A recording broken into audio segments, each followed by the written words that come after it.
Welcome to World Gone Weird. Buckle up, folks, because the crazy train is leaving the station again. Hopefully we can make some sense of the chaos, or at least find a silver lining or two.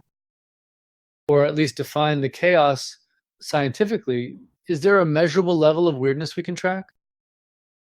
I'm just hoping we can agree on what day it is before the hour is up. Seems like even that's up for debate these days. All right, so what fresh hell are we wading into today? Oh, lovely. Iran, US attacks, regime change whispers. Sounds like a party. Yeah, the news is intense. US strikes on Iranian nuclear sites, Iran vowing retaliation, and Trump floating the idea of regime change. It feels like we're teetering on the edge of something really dangerous. Indeed. The reports of bunker buster bombs being used are concerning from a purely scientific perspective. We need verifiable data on the extent of damage, both above and below ground, and any resulting environmental consequences. See, that's where I get skeptical. Trump saying obliterated, the Pentagon saying severe damage. Which is it? And is this a legitimate response to a threat or a preemptive strike based on, well, who knows what? Probably based on whatever he saw on Fox News this morning. I mean, obliterated. Did he get that from a cartoon? Someone needs to take away his Truth Social account and maybe his Twitter access from like 2012. Okay, but regardless of the rhetoric, the reality is that we have a major escalation. Iran closing the Strait of Hormuz is a real possibility, which would have huge implications for the global economy. This is not just about Iran and the US. Precisely. We're talking about a potential energy crisis, disruptions to global trade networks. How do these events impact resource availability, technology diffusion, and knowledge transfer? These are quantifiable factors we need to consider. Assuming we can trust any of the data coming out of that region, everyone has an agenda. The US is spinning it one way, Iran another, and who knows what Russia and China are really thinking. It's all a game of chess, and we're the pawns. Well, if we're pawns, I want a better costume. Maybe something with sequins. But seriously, the talk of regime change is terrifying. Didn't we learn anything from Iraq? These things never go as planned. That's what worries me most. The unintended consequences. Even if the stated goal is just to dismantle Iran's nuclear program, the potential for wider regional conflict is enormous. We need to be thinking about diplomacy, de-escalation, not just military options. But diplomacy requires verifiable evidence, measurable progress. Can we objectively assess Iran's intentions? Can we trust any agreements they make? A purely scientific approach demands a certain level of skepticism. Exactly. And that's where the whole thing falls apart. Nobody trusts anybody. So, we're stuck in this cycle of escalation, with each side convinced they're doing the right thing. Meanwhile, oil prices are going through the roof. So thanks, guys. Guess I'll be taking the bus, which is probably going to be a riot zone soon anyway. Maybe I should get a horse. Less reliant on global supply chains. It's not just the oil prices, it's the broader instability. This could have ripple effects across the globe, impacting everything from food security to political stability in other regions. It's all interconnected. Connectedness is key, but what are the actual points of connection? How do we quantify the impact of this conflict on, say, global migration patterns or the spread of misinformation? It's not enough to say everything is connected. We need data to support that claim. And good luck getting reliable data when everyone's busy fighting and spreading propaganda. We're drowning in narratives, but starved for facts. Well, at least we can count on the fact that the White House Rose Garden will get a makeover during all this, right? Priorities, people? A patio. Because that's what the world needs right now. More concrete. I saw that too, the Rose Garden remodel. It's almost surreal. But okay, let's shift a little.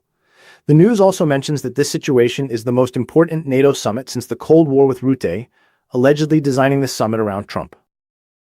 Right, 5% of GDP dedicated to defense is a significant shift. What measurable impact will that have on other areas of government spending? Will we see a decrease in social programs, infrastructure investment, scientific research? That needs to be quantified. 5% of GDP. That's a hefty chunk of change. And where's it all going? Straight into the pockets of defense contractors, I bet. Meanwhile, schools are crumbling and people can't afford healthcare. It's a great use of resources, said no one ever. And Spain already said, nope, not doing that. So much for a unified front. It's like trying to herd cats with tanks. Someone's going to end up declawing the baguette supply, I just know it. It's a difficult decision for many of these countries. They're trying to balance security concerns with domestic needs, which is understandable. But the pressure from the US is definitely creating tension within the alliance. And that tension is measurable. We can analyze voting patterns, public opinion polls, economic indicators. These factors can give us a more objective understanding of the true state of the alliance. But is NATO even relevant anymore? The Cold War's over. Is it just a relic of a bygone era, or is it actually serving a purpose? And is that purpose worth the cost? Oh, it's serving a purpose. It's keeping arms manufacturers in business. Think of all the shiny new weapons they'll get to sell. War. It's good for the economy. Or at least someone's economy. Just not mine. All right, sarcasm aside, the article also mentions that Europe's trust in the US is shaken. That's a big deal. If the US is no longer seen as a reliable partner, it could lead to a major realignment of global power. A realignment that, again, can be tracked and analyzed. We can examine trade agreements, military alliances, diplomatic initiatives. These are all quantifiable indicators of shifting power dynamics. But who's going to step up to fill the void? China? Russia? It's not exactly a comforting thought. The lesser of two evils, or maybe just different flavors of the same evil. Maybe we should just declare Earth-neutral territory. Everyone gets a participation trophy, and we all agree to just chill out. Fat chance of that happening, though. We're too busy fighting over who gets to be king of the hill. I wish it were that simple. But we have real security threats, real ideological differences. Ignoring those won't make them go away. And that's the paradox. We need to address those threats, but we also need to avoid escalating conflicts. Finding that balance requires a rigorous evidence-based approach. Which, let's be honest, is in short supply these days. Everyone's too busy shouting to listen to reason. All right, enough doom and gloom. Anyone got a good joke? Or maybe a recipe for a cocktail that can help us forget all this? Preferably one with a very high alcohol content. I'm with you. Maybe we should think more long-term here, focus on cooperation that is outside of the military complex. I saw in a different article that a huge point of discussion would be regarding the impact of these strikes on oil, which had already hit a 5-month high. The impact on oil prices is quantifiable and directly related to political posturing. Can we assess the potential scale of economic disruptions or other negative consequences to global trade should the Strait of Hormuz be closed? And that's just the start of the economic fallout. You can bet every corporation is running simulations right now, trying to figure out how to profit from this mess. Disaster capitalism, anyone? Oh, I'm sure someone's already designed a limited edition Bunker Buster energy drink. Because what better way to celebrate global instability than with a caffeine-fueled heart attack? Ugh, that's probably not far off.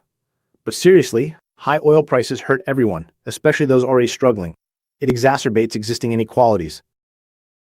And that increase in inequality is measurable, directly correlated to resource availability.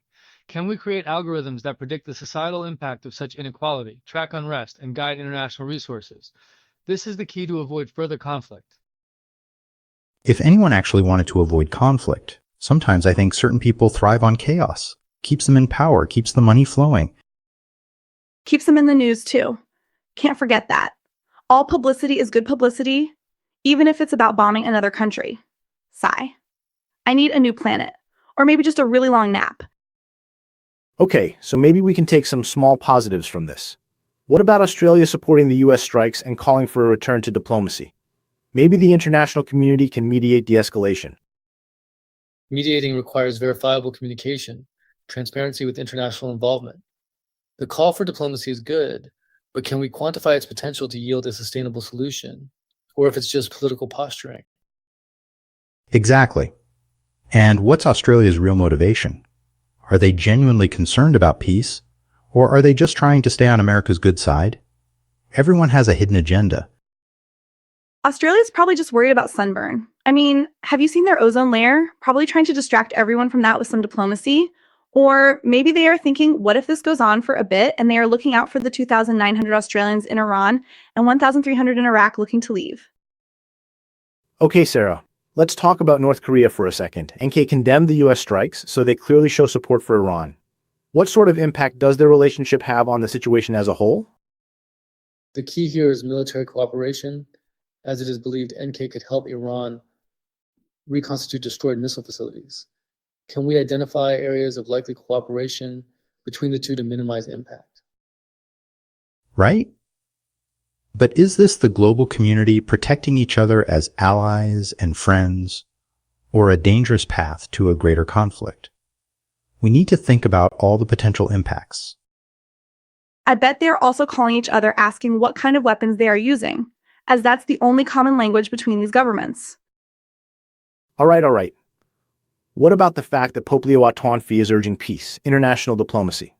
We can all agree that diplomacy is the best way to go. The key is to measure and determine a starting point for these diplomatic talks, and what verifiable and enforceable goals are so we can measure success. So is the Pope now a global diplomat now too? How many figureheads do we need to get in the way before we have an actual solution?